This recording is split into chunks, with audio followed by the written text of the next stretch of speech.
Boa noite a todos.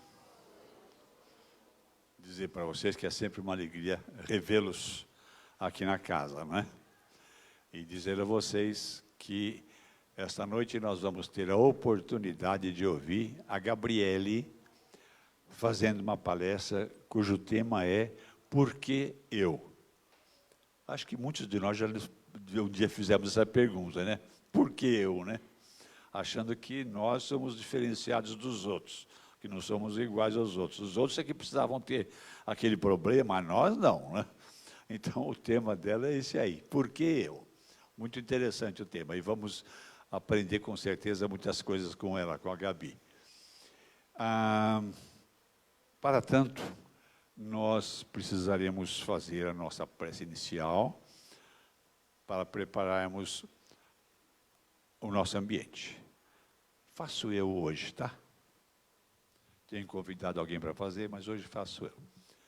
Vamos então voltar-nos para dentro de nós mesmos, criarmos em nossa mente a ideia que temos de Jesus, a sua figura, seja ela qual for. Mas devemos procurar não imaginarmos Jesus daquela forma que a gente observa tanto, não é? Com os seus braços estendidos, pregados na cruz, com a sua fronte cheia de espinhos, o sangue escorrendo pela sua face. É uma ideia tão dolorida de Jesus, que sinceramente eu não gosto de imaginá-lo dessa forma.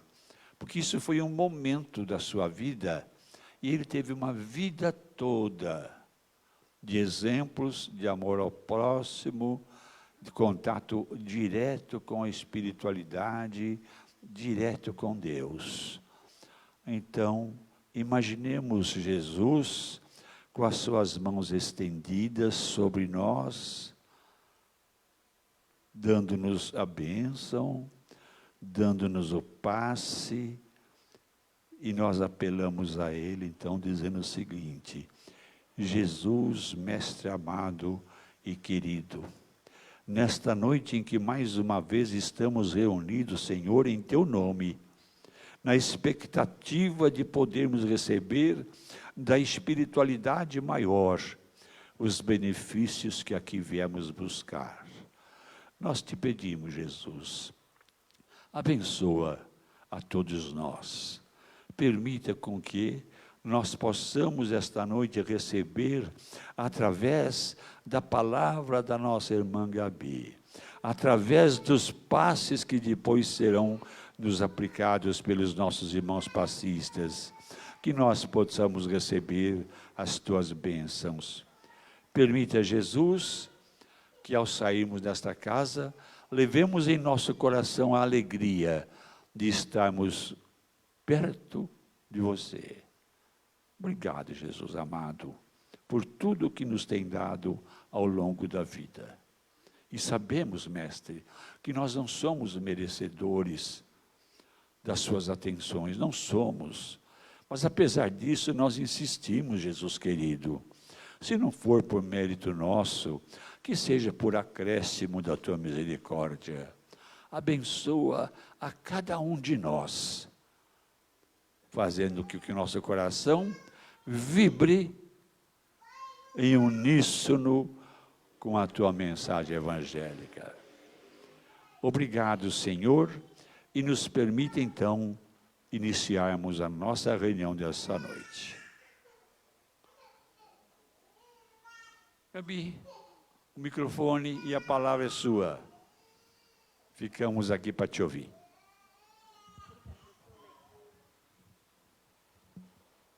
Boa noite, pessoal. Tudo bem? É uma alegria ver todo mundo aqui, reunido hoje. Tá bom o som para vocês? Ixi, caiu a marmita.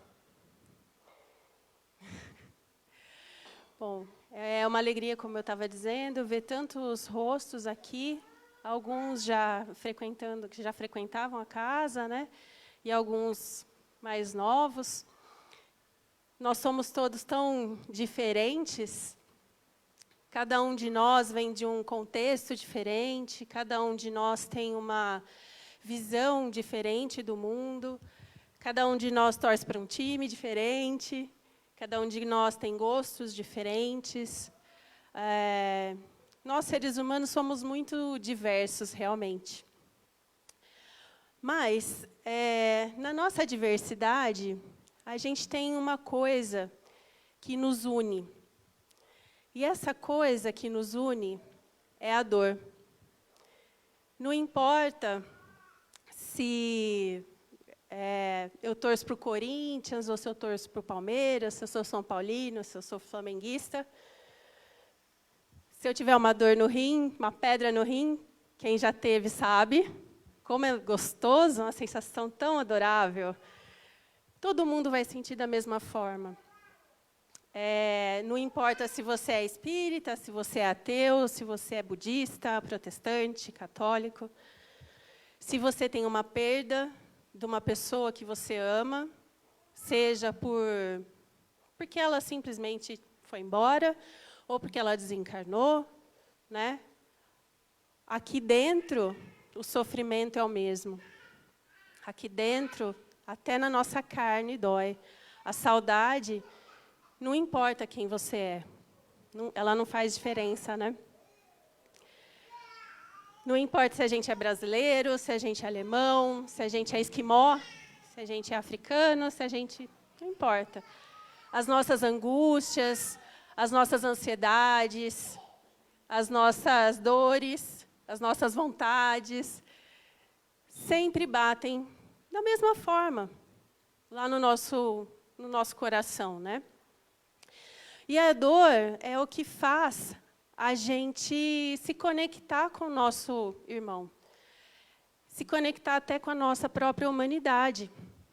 Ela nos aproxima, ela nos faz entender que aquilo que o mal está sentindo hoje, eu já senti ou posso vir a sentir também. A dor nos faz ter compaixão, nos faz ter humildade, né?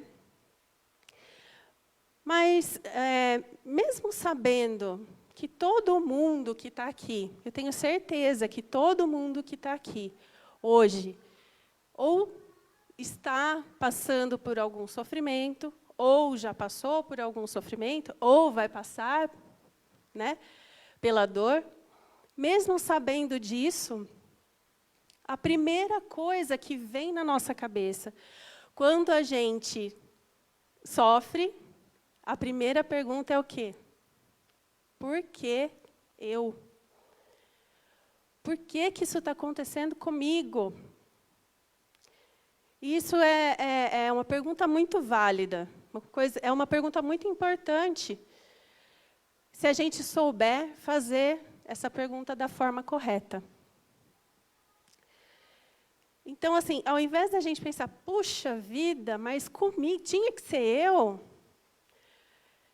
a gente pode começar a tentar mudar um pouquinho esse jeito de pensar e falar assim, bom, por que será que foi comigo? Por que será que foi comigo? O que eu fiz? Será que eu fiz alguma coisa, né, que resultou nessa dor que eu estou tendo agora? Por que eu estou passando essa dificuldade agora? E o que será que eu tenho a aprender com isso? Né? Se a gente acredita que Deus é a misericórdia, se a gente que está aqui acredita em Deus, né, na existência de Deus, e se a gente sabe que Ele é a misericórdia, que Ele é a justiça, que Ele é o amor, a verdade, por que será que Ele, entre aspas, me permitiu passar por isso? Por que eu estou sofrendo? São várias perguntas. E eu não vou responder nenhuma, já vou avisando. Brincadeira. Mas a gente precisa refletir. No livro, no Evangelho segundo o Espiritismo, do Allan Kardec, existe o capítulo 5, que ele é intitulado Bem-aventurados os aflitos.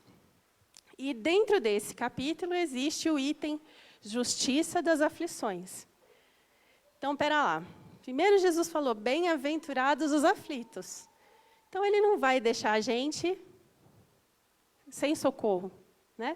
Se Ele está dizendo que a gente está passando por isso, mas é uma coisa boa, não é uma coisa tão ruim quanto parece, então a gente já pode começar a pensar, espera, então tudo bem, dói, mas será que não tem um porquê?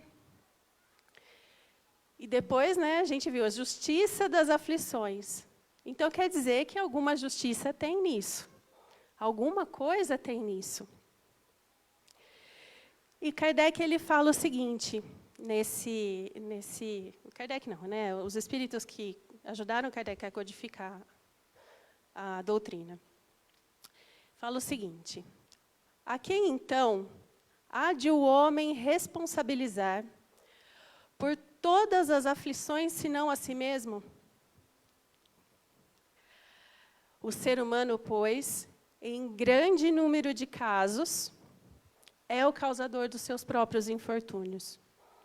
Mas, em vez de reconhecê-los, em vez de a gente falar assim, puxa, eu acho que dessa vez fui eu que dei mancada mesmo. É menos humilhante para a nossa vaidade, e a gente lembra, toda vez a gente fala orgulho e egoísmo, não é isso?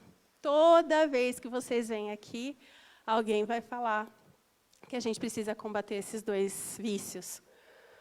Mas então é menos humilhante, é mais simples para a gente reconhecer, acusar a nossa má sorte. É só comigo que acontece isso. Mas eu sou muito azarado. Ou então, não, isso aí Deus quis assim, Ele me mandou isso aqui, eu tenho que aceitar sem questionar. Ou, é a minha má fortuna, a minha má estrela, ao passo que a má estrela é apenas a nossa negligência, o nosso desleixo. Ele usa a palavra incúria no livro. Esse capítulo, para mim, principalmente, é muito instrutivo, porque ele ajuda a gente a analisar essas palavras que Jesus disse, palavras tão lindas, né? E também nos ajuda a lembrar que, apesar do nosso sofrimento, a gente vai ser consolado. Então, ele nos dá uma esperança grande. Bem-aventurados os que sofrem. Segundo a doutrina, então, a dor, ela serve para a gente como uma expiação, ou uma reparação, ou até melhor, uma reeducação, um aprendizado, uma oportunidade para a gente corrigir, né, aquilo que os nossos próprios erros destruíram ou destroem até agora. Portanto, se a gente for pensar assim, a dor não é nada mais, nada menos do que a misericórdia de Deus para conosco. A nossa oportunidade de reparar aquilo que talvez a gente tenha feito de errado. Para a gente se reeducar. A gente não pode pensar em Deus como um ser que castiga. Não é um castigo, eu não sofro porque eu estou sendo castigado. Não, eu sofro porque eu preciso reparar o que eu fiz de errado. E a gente sabe que muitas vezes a gente tem duas maneiras de aprender, pelo amor e pela dor. Quantos de nós conseguem aprender pelo amor? Poucos de nós, infelizmente, ainda estamos assim. Então, se a dor nos ajuda a corrigir nossos erros, quer dizer que todos nós somos devedores. Todos nós tivemos algum erro no passado, em outras vidas, mas vamos nos concentrar nas nossas vidas de hoje mesmo. A gente está num mundo de provas e expiações, onde tem a predominância do mal. Se a gente tem a predominância do mal, por mais que a gente fale, não, mas eu sou uma pessoa muito joia, eu sou fenomenal, eu vou lá, toda terça-feira eu vou lá, nosso lar, eu ajudo, eu faço caridade, o mocinho que está lá pedindo coisa no semáforo. Eu sou o cara, né? A gente pensa assim, mas quando a gente pensa que a gente é muito bom, a gente esquece de olhar para as nossas próprias sombras, né? A gente esquece de olhar para os nossos próprios defeitos e aquilo que a gente pode melhorar. Então, se a gente entende que somos devedores, né, se somos todos devedores, por isso estamos aqui nesse planeta, a gente pode começar a mudar aquela primeira pergunta do por que eu? E a gente pode pensar, tá bom, então, por que não eu? Né? Será que eu prefiro que os outros paguem minha dívida? Alguém aqui acha que é legal alguém sofrer no seu lugar? Por mais que a gente não seja anjo, a gente não quer que ninguém sofra no nosso lugar, né? Então, por que não eu? Por que eu não vou passar por isso?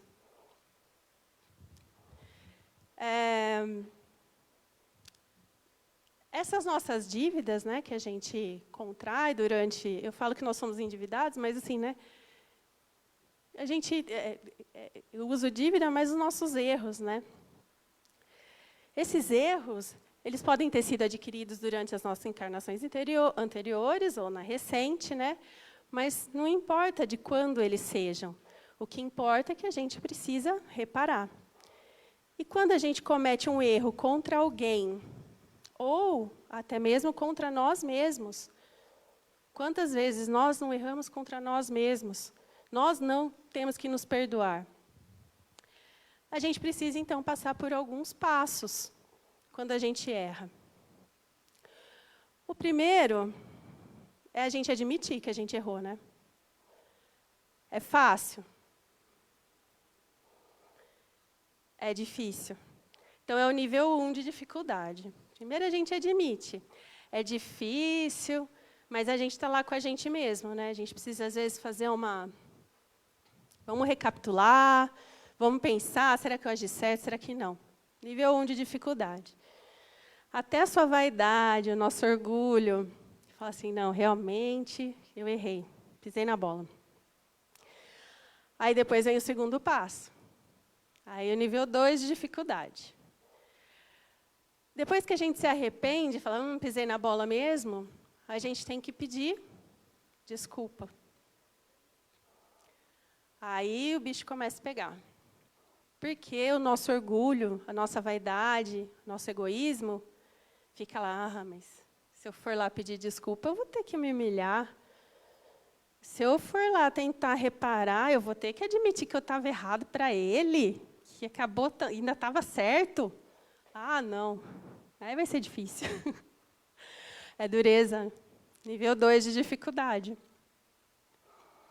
Então, lembrem-se sempre, orgulho, vaidade, o egoísmo, sempre eles voltam à tona. E aí, depois que a gente já se arrependeu, né, conseguiu ir lá, pedir desculpas, ou a gente foi e conseguiu ser perdoado, às vezes até por nós mesmos, aí vem o nível 3 de dificuldade, aí fica hard mesmo, fica aqueles que vem a reparação. Então, se a gente causou errou com o nosso irmão ou conosco mesmo, a gente pediu perdão, foi perdoado, só que a gente precisa reparar, né? E aí, por conta dos nossos vícios, a gente vem para reparar. Ou a gente passa pelas reparações, né? A gente faz essas reparações durante a nossa vida, e por isso o sofrimento. Então, a gente talvez precise olhar para o sofrimento de uma forma não negativa, mas como uma oportunidade.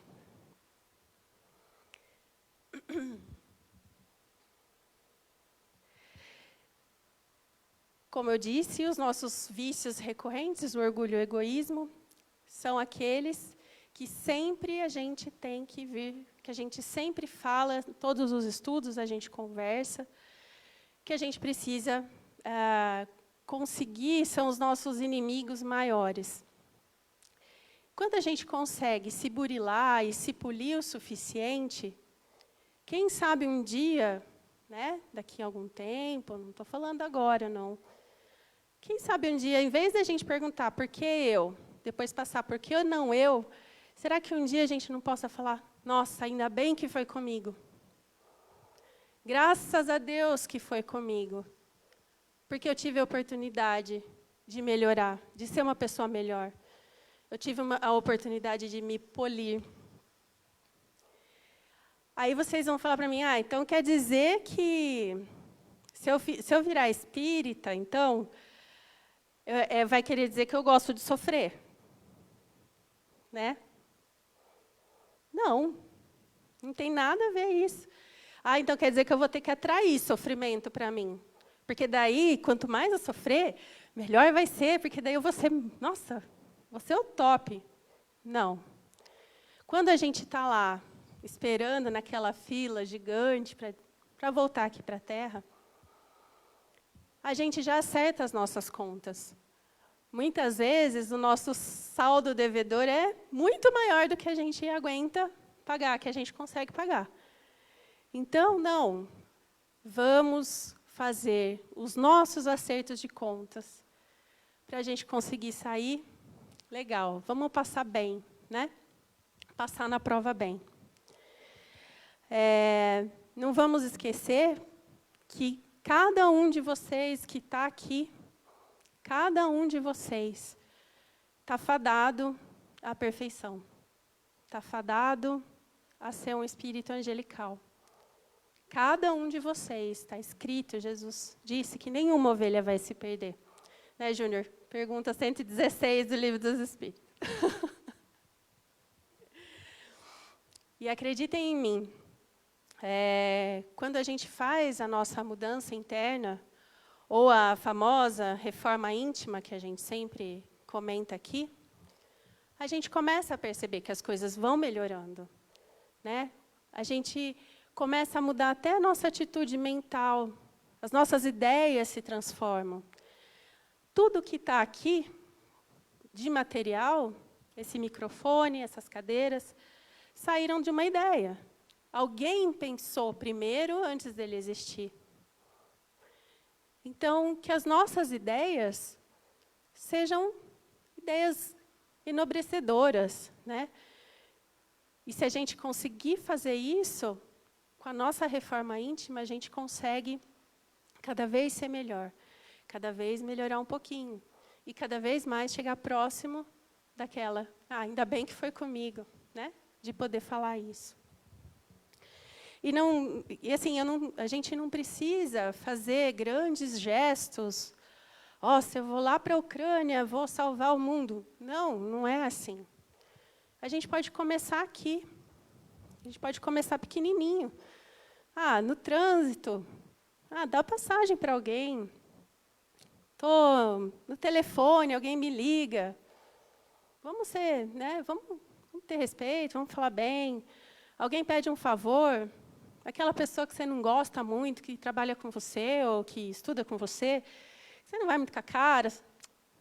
Hoje eu vou dar um bom dia legal, de desejar aquele bom dia de verdade para essa pessoa. Né? Não só chegar, e aí, bom, né? Desejar um bom dia para alguém faz muita diferença. E se essa pessoa não te desejar o bom dia, não se aflija.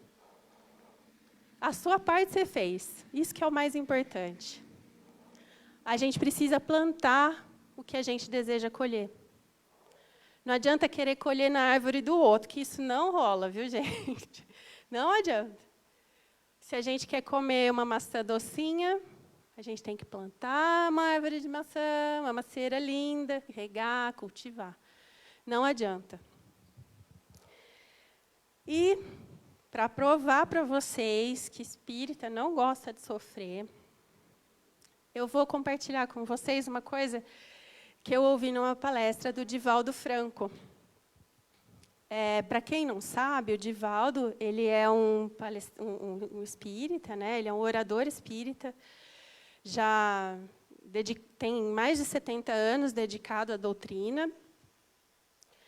E ele tem um espírito que está sempre com ele, que o auxilia nos trabalhos, que é a Joana de Ângeles, né? Os dois já têm uma história, né? E aí ele conta nessa palestra que uma vez ele chegou para ela, muito inteligentemente, né? Que eu teria feito a mesma coisa, acho. Ele chegou para ela e falou assim: ô, Joana, o que eu tenho que fazer para ser feliz? O que eu tenho que fazer para ter uma vida boa? E ela falou que tinha 5 diretrizes que ele tinha que ter em mente para tornar a vida dele melhor, para ele tentar alcançar a plenitude da vida dele. E como eu gosto de dividir, eu vou falar para vocês. Tá? Todo mundo anotando? Quer anotar? Cadê? Bom, então, vamos lá. Diretriz número 1. A vida é bela. Vamos pensar um pouquinho nisso. O que ele quer dizer? Ah, mas eu sofro muito, eu tenho muito problema, aconteceu um monte de coisa. Sim, nós temos mesmo. Mas a gente também tem um caminhão de coisa boa na nossa vida. Né? A gente pode trabalhar, a gente tem um caminhão de coisas boas. Cada um sabe o que tem de coisa boa na vida. Então, a gente precisa ter gratidão, né? Acordar todo dia e falar: meu Deus, que bom que eu acordei hoje. Mais uma oportunidade que está sendo renovada para eu melhorar, para eu ser melhor que ontem. É difícil, muitas vezes a gente passa por tormentas mesmo, né? Mas a gente lembra, né, na Bíblia... Me perdoem, mas eu não sei qual evangelho que está. Que Jesus estava com os apóstolos no barco. De repente, ele estava dormindo, e de repente veio uma tormenta. E Pedro, acho, vai acordar. Fala: Jesus, Senhor, pelo amor de Deus, me ajuda. Está vindo uma tormenta. Ele fala: ai, homem de pouca fé, calma. Né? Jesus está no controle da situação. Ele está aqui para a gente. E a gente não pode esquecer disso. Então, a gente também tem a nossa doutrina, que nos ajuda muito a conseguir olhar por outro ângulo para o que a gente está passando, né, para a nossa vida. Tentar compreender de outra maneira. E quer dizer, então, e com isso eu quero dizer que, quando a gente é espírita, então a gente é sempre feliz, né? É claro que não, né? Então, quer dizer, você está me falando que ser espírita, a gente não sofre mais, então?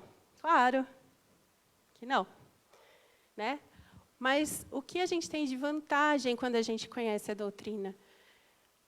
A doutrina não nos deixa nos desesperarmos. A gente não entra em desespero. A gente não fica com falta de esperança. E a esperança é aquilo que nos ajuda a ir para frente. Nossos sonhos, nossas vontades. Chico já dizia, né? Isso passa. Isso também passa. E essa frase, para mim, é muito importante, porque quando a gente está lá, uau, está tudo bom, está tudo certo na minha vida, já liga um alerta. Isso também passa. Mas também, quando eu estou lá embaixo, nossa Senhora, parece que o peso está muito grande em cima das minhas costas. Isso também passa. Nenhum sofrimento é para a vida inteira. Então, essa é a primeira diretriz. A vida é bela. A segunda. Você nasceu para amar. Todos nós pensamos, todos nós queremos ser amados. Todos nós, sem exceção. Não tem nenhum problema com isso, em querer ser amado. Lógico que a gente quer ser amado. Mas será que a gente tem amado o suficiente? Se você chegar hoje para o seu marido, para a sua esposa, e falar assim: Ai, amor, eu te amo tanto. E se ele virar para você e falar assim, ah, obrigada. Você já mete um na cara, né? Já fala assim, como assim, obrigada? E se não falar eu te amo também, se falar só um também, já fica meio desvirado.